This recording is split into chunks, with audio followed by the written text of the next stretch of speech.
আমি যি ভয় কৰিছিলোঁ সেয়াই হ'ল। দেৱৰ্ষি নাৰদৰ উচ্চতনিত আমাৰ মোহিনী ৰূপ চাবলৈ মহাদেৱ আমাৰ সমীপে আহিব লাগিছে। যেনে তেনে বুজাই ক্ষান্ত কৰিব পাৰিলেই হ'ল, নহ'লে এক প্ৰচণ্ড প্ৰলয়ৰ ধুমুহাই ত্ৰিজগতত খলকনি লগাব।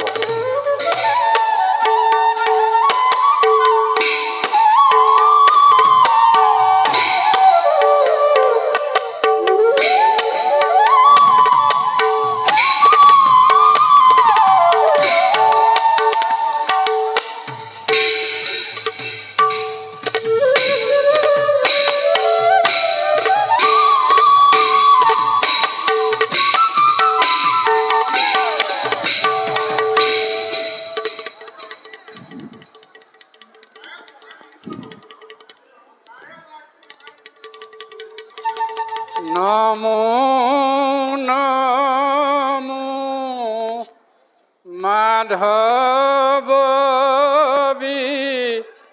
ধীৰ বিনিদাতা,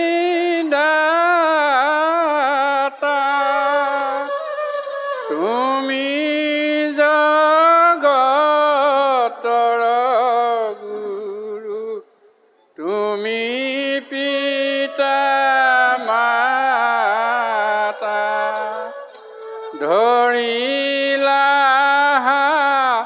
যিটো তুমি মায়া নাৰী ৰূপ, আমাক দেখায়ো প্ৰভু, তুমি জগবাপ,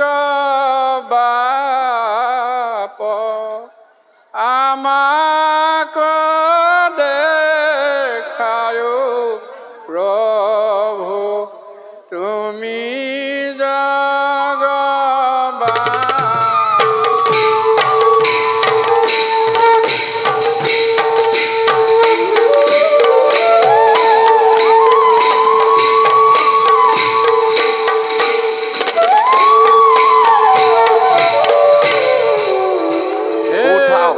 পিতা নাৰায়ণ, আমাৰ সেৱা গ্ৰহণ কৰক। উঠা ভোলানাথ, হঠাৎ কৈলাসেৰি আমাৰ সমীপে অহাৰ কাৰণ কি ভোলানাথ? হে অন্তৰ্যামী জগতগুৰু, আপুনি কপটজ্ঞ ভাৱ প্ৰকাশ নকৰিব। আমাৰ আগমনৰ উদ্দেশ্য আপোনাৰ অবিদিত নহয়।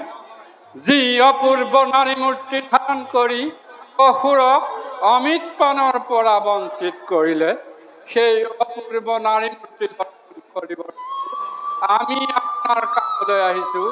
আমাৰ মনোবাঞ্ছা পূৰ্ণ কৰক। সেই বাঞ্ছা পৰিহাৰ কৰাই ভাল।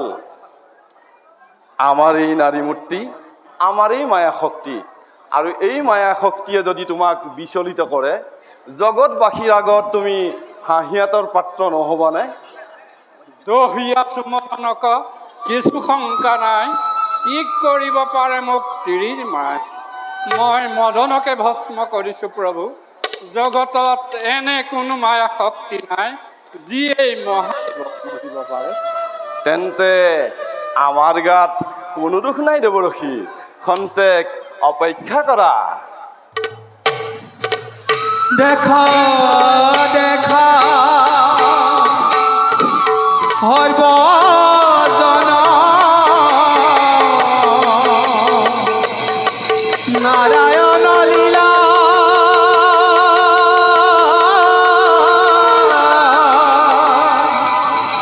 মোহিনীৰ ৰূপ প্ৰভু অৱতাৰ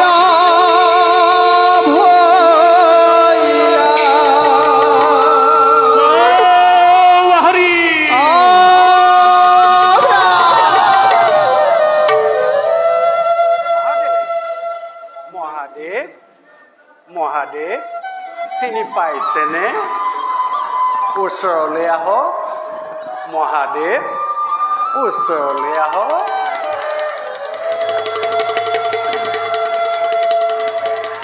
মহাদেৱ নাচে ভোলা মোহিনী রূপক দেখিয়া হারে নাচে ভোলা মোহিনী রূপক দেখিয়া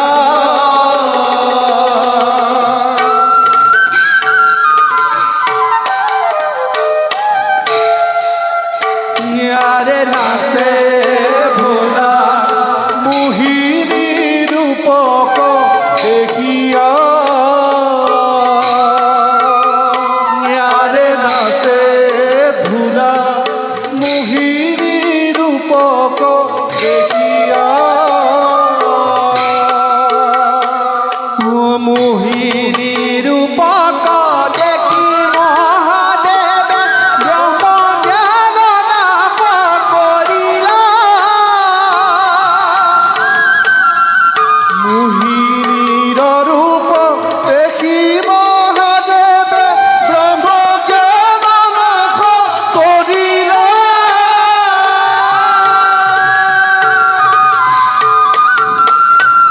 পরম পুরুষ নারীর রূপত শিৱৰ মায়া কহৰিলা আৰে নাচে ভোলা মোহিনী ৰূপক দেখিয়া আৰে নাচে ভোলা মোহিনী ৰূপক দেখিয়া মহাদেৱ চিনি পাইছেনে? আহক ওচৰলৈ আহক আহা বুলি কামা সত শিৱে মোহিনীৰ পাছত লাগিলা আহা বুলি কামা সত শিৱে মোহিনীৰ পাছত লাগিলা কাম বান মাৰি জগতৰ নাথে শিৱক মোহিত কৰিলা আৰে নাচে ভোলা মোহিনী ৰূপক দেখিয়া আৰে নাচে ভোলা মোহিনী ৰূপক দেখিয়া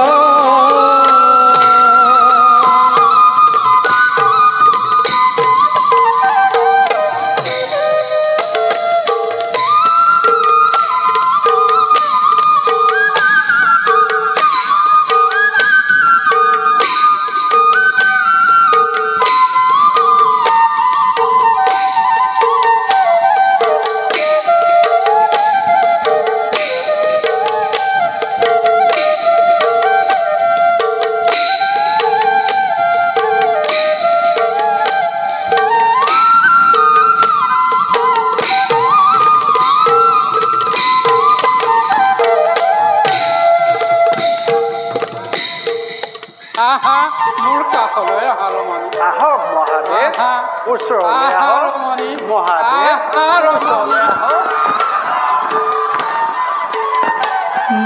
অতি কাম ভাবে জগতৰ প্ৰভু নাৰী কহাৱতী ধৰিলা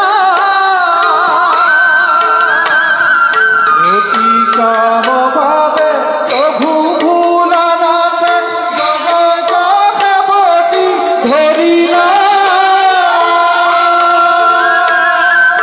অতি কাম ভাবে প্ৰভু ভোলানাথে নাৰী কহাৱতী ধৰিলা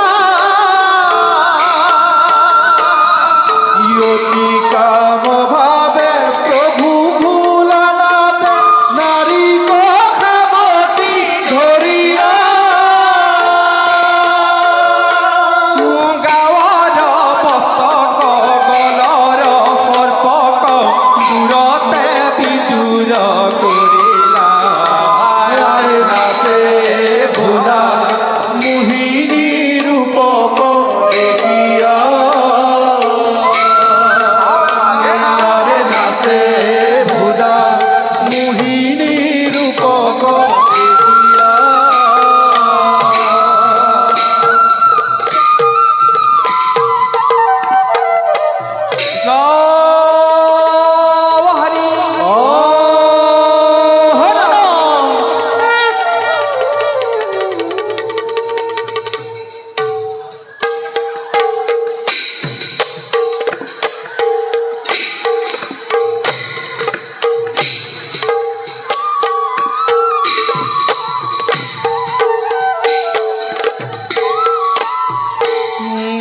আৰে প্ৰবে অভামাজে চন্দ্ৰবেগ ব্ৰাহ্মণ আৰে প্ৰবে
এখন কি কাণ্ডখন দেখিছো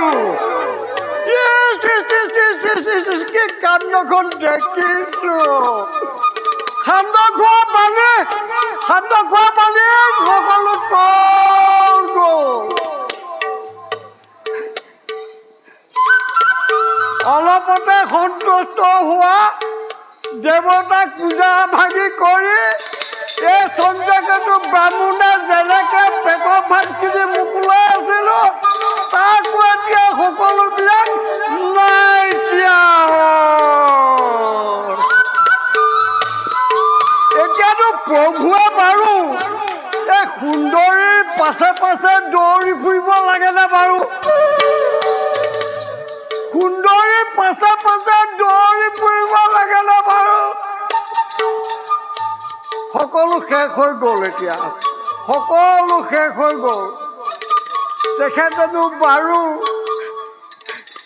একো মান সন্মান নজনাকে প্ৰাণেশ্বৰী বুলি দৌৰি ফুৰিছে গাত সৰ্পমেলা নাই ডিঙিত হাতত ত্ৰিশূল ডম্বৰু নাই গাটো বাঘৰ চেন নাই মাত্ৰ প্ৰাণেশ্বৰী বুলি দৌৰি ফুৰিছে নাই মই প্ৰভুক এভাগি পূজা কৰি এই বিপদৰ পৰা তেখেতক উদ্ধাৰ কৰিব লাগিব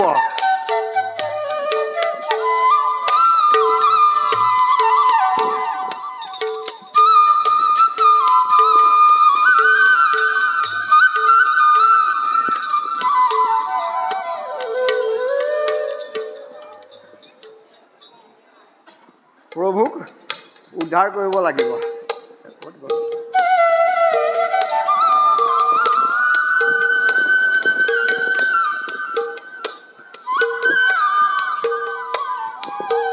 ওম শিৱায় নমঃ ওম শিৱায় নমঃ ওম শিৱায় নমঃ ওম শিৱায় নমঃ ওম শিৱায় নমঃ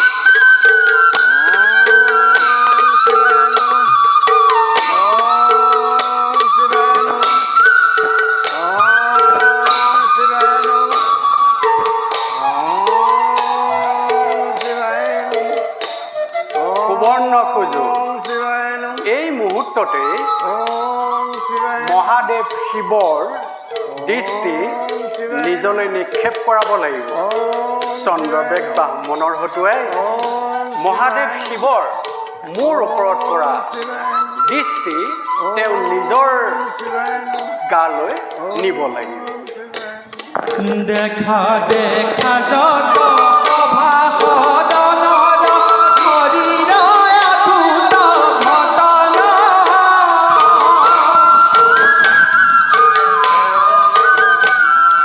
দেখা দেখা যত সভা সদনৰ শৰীৰ অদ্ভুত ঘটনা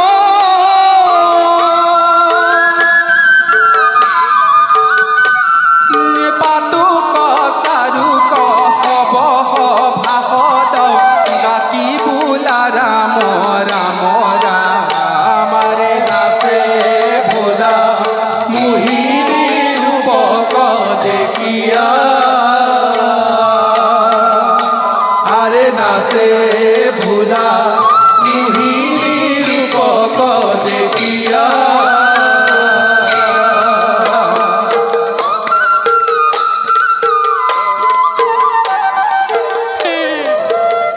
ৰমণী ৰমণী ৰমণী ৰমণী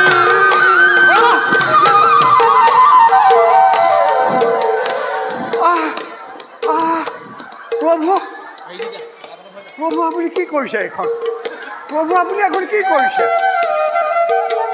আপুনি এখন কি কৰিছে প্ৰভু? দেখা দেখা যত সভা সদনৰ শৰীৰ অদ্ভুত ঘটনা আপোনাৰ ইমান স্পৰ্ধা! দেখা দেখা যত সভা সদনৰ শৰীৰ অদ্ভুত ঘটনা পাতক চাৰুক হব বাসদ ৰাতি বোলা ৰাম ৰাম আৰে নাচে ভোলা মোহিনী ৰূপক দেখিয়া আৰে নাচে ভোলা মোহিনী ৰূপক দেখিয়া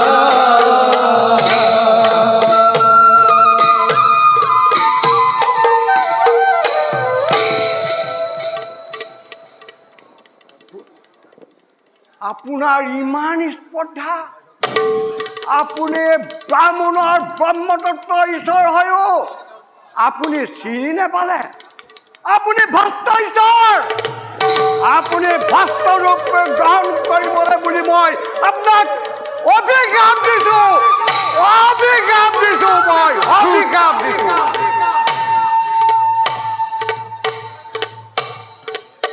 আপুনি অভিশাপ অভিশাপ হস্তে মাতাল হস্তে যেনেকৈ হস্তিনীৰ লগত কামাতুৰ হৈ ঘূৰি ফুৰে ঠিক তেনেকৈ আপুনি অসুৰৰ কুলত গজকেতু হৈ জন্ম গ্ৰহণ কৰি আপোনাৰ কীৰ্তি তাত প্ৰকাশ কৰিব আৰু সেই গজকেতুৰে অৰ্ধ হস্তিৰ ৰূপ লৈ আপোনাৰ এই যশ ক্ৰিয়াই জগতত ক্ৰিয়া কৰিবলৈ বিস্তাৰ কৰিবলৈ যাব বিস্তাৰ কৰিবলৈ যাব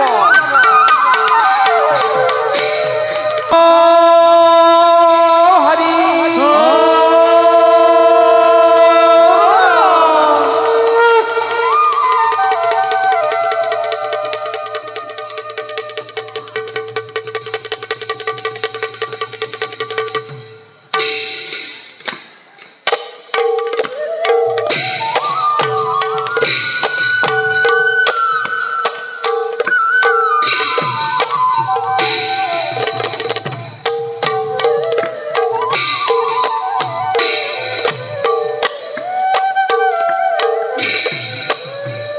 হরে প্রবেশ সভা মাঝে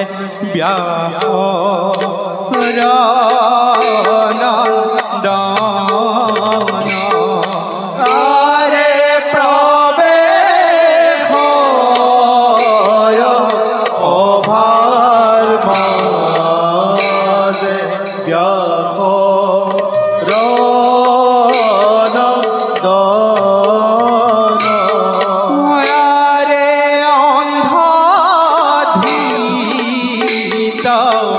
রাষ্ট্ররাজ বিহারিত মন আরে অন্ধধিত রাষ্ট্ররাজ বিহারিত মন আরে সঙ্গে আহে দাসী পুত্ৰ বিদুৰ সুজন আৰে সঙ্গে আহে দাসী পুত্ৰ বিদুৰ সুজন আৰে ৰাম হৰি ৰাম হৰি বোলা সৰ্বজন আৰে ৰাম হৰি ৰাম হৰি বোলা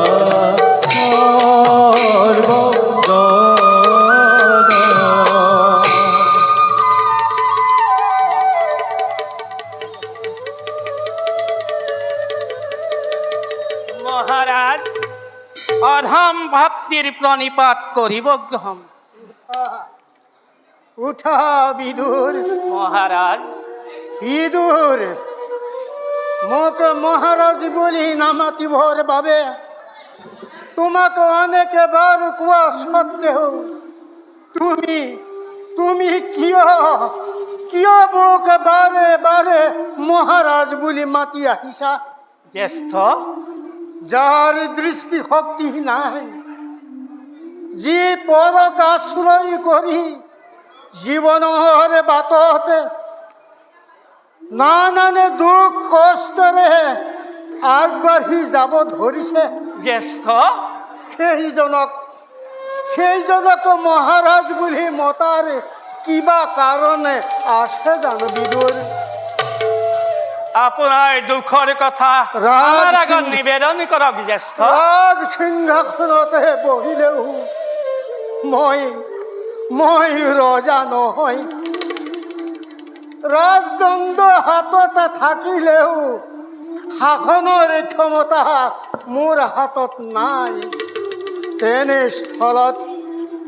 তেনেস্থলতে ভাই বিদুৰ দাদা মোকে মহাৰাজ বুলি মতাটো একে পৰিহাস মাথোন। কিন্তু ভাই দাদা মোৰ মনত এটি ডাঙৰ দুখ আছে, তাক তুমি জানানে? আপোনাৰ মনৰ দুখৰ কথা আমাৰ আগত নিবেদন কৰক জ্যেষ্ঠ। তেন্তে কওঁ শুনা ভাই। কওক জ্যেষ্ঠ। ৰজা হৈও মই মোৰ এই জীৱনতে কোনো দিন দিগ্বিজয়ী কৰিবলৈ ওলাই যাব নোৱাৰিলোঁ। পিতৃ-পিতামহে এৰি থৈ যোৱা এই ৰাজ্যৰ চাৰিসীমা মই অলপো বৃদ্ধি কৰিব নোৱাৰিলোঁ। বৰঞ্চ বিস্মৃতিৰ বুকুতে এই কুৰু বংশৰ অস্তিত্ব মোৰ বাবেই দিনকে দিনে বিলুপ্ত হৈ যাব ধৰিছে। জ্যেষ্ঠ ইয়াতকৈ আৰু ডাঙৰ দুখ কিবা থাকিব পাৰে জানো ভাই? আপোনাৰ অন্তৰৰ দুখৰ কথা মই বুজিব পাৰিছোঁ জ্যেষ্ঠ। একে দাসী পুত্ৰ হ'লেও একে পিতৃৰ সন্তান হিচাপে আপোনাৰ মনোবাঞ্ছা পূৰ্ণ কৰাটো মোৰ একান্ত কৰ্তব্য। বিদুৰ দাদা পাৰিবানে ভাই? তুমি মোৰ মনোবাঞ্ছা পূৰ্ণ কৰিব পাৰিবানে? কিন্তু সেই কাম তুমি কেনেকৈ কৰিবা ভাই? দাদা মই আজি এই অনন্ত নাৰায়ণক সন্তুষ্ট কৰিবৰ বাবে তপস্যাৰ কাৰণে অৰণ্যলৈ যাত্ৰা কৰি বৰ লাভ কৰাৰ পাছতেই জগতত দেখুৱাই দিম কুৰুবংশৰ শক্তিৰ পৰিচয়ৰ কথা। দিগ্বিজয়ৰ প্ৰবল ধুমুহা সমগ্ৰ বিশ্বত দেখুৱাই দিম। বৰ আনন্দৰ কথা ভাই, বৰ আনন্দৰ কথা। ব'লা ব'লা তেন্তে ভাই, বলক দাদা, আমার এই শোভাযাত্রারে আয়োজন করুঙ্গই। ব'লা বলক দাদা। উহ, কি পরিতাপর কথা। রজা হইও মই কাহানিও দিগ্বিজয়ৰ আনন্দ উপভোগ কৰিবলৈ নাপালো। দাদা, ধিক ধিক ধৃতৰাষ্ট্ৰ, শতধিক তোৰ এই অন্ধ জীবন। দাদা, ভাই দুখ নকৰিব দাদা। বিধিৰ বিচিত্ৰ লীলা কোনেও বুজিব নোৱাৰে। কোনে জানে আপোনাৰ জীৱনতো সেই সৌভাগ্য হয় বা? নাই নাই নাই নাই ভাই, তুমি তেনে অমূলক আশাৰে মোকে সান্তনা দিবলৈ নাহিবা ভাই। দাদা, অনন্তকাল অন্ধকাৰেই যাৰ জীৱনৰ সৰ্বস্ব, সেইজনৰ কাষলৈ তুমি পোহৰৰ বাৰ্তা নানিবা ভাই, পোহৰৰ বাৰ্তা নানিবা। দাদা, এতিয়া ব'লা ব'লা ভাই, দেখা দেখা গৈ সর্বজন মাধৱৰ লীলা সভা সদনৰে ডাকি ৰাম ৰাম